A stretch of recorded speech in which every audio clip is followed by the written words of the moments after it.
السلام عليكم ورحمة الله تعالى وبركاته، يا حلوين منورين قناة أخوكم البوت عزام.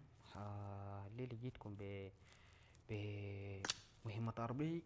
معظم الناس ما عارفين كيف، اللي هي مهمة بتلقاها في الأسبوع السادس.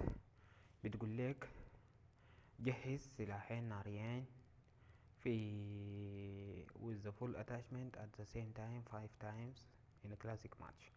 طيب، تقول لك جهز سلاحين ناريين 5 مرات بكل الملحقات بتاعتهم 5 مرات في المباراة. تلقوها في الأسبوع الأول نفس المهمة.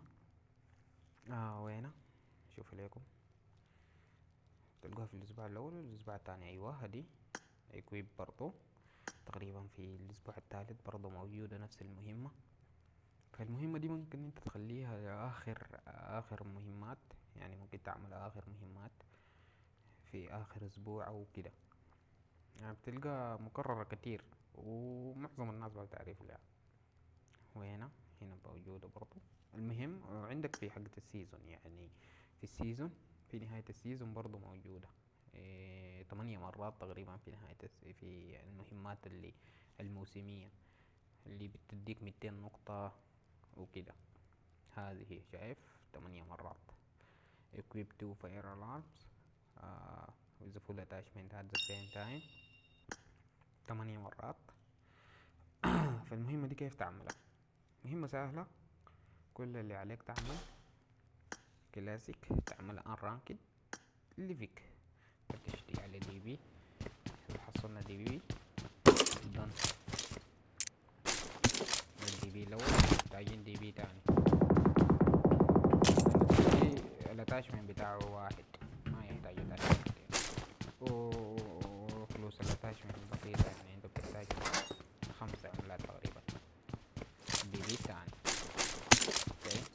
تحتاج تشتري الاتاشمنت حقت الدي بي ب10.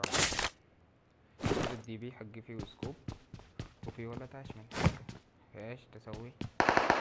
شوف المهمة، تفتح الشنطة من الدي بي حقك، تخلي سكوبك واشياءك موجودة. رميتهم.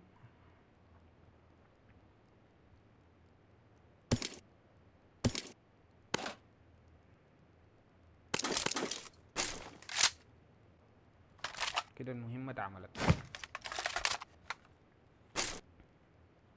وتنتظر.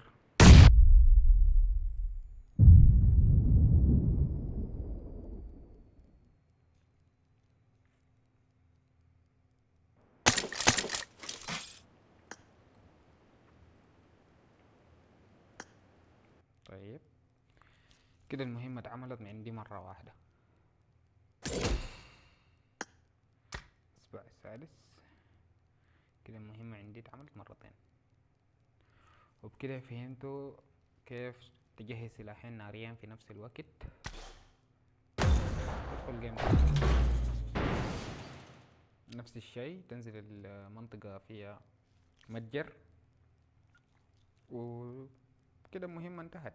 مهمة سهلة جدا، بس معظم الناس ما بتعرف لها يعني كيف انا اجهزهم في نفس الوقت. فانت اول ما تشتري الاشياء تنزل الاسلحة من الشنطة وترجعهم تاني.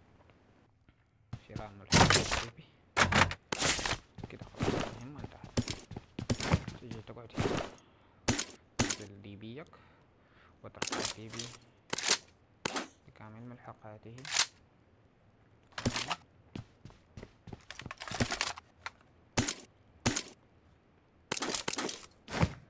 وتفجرنا.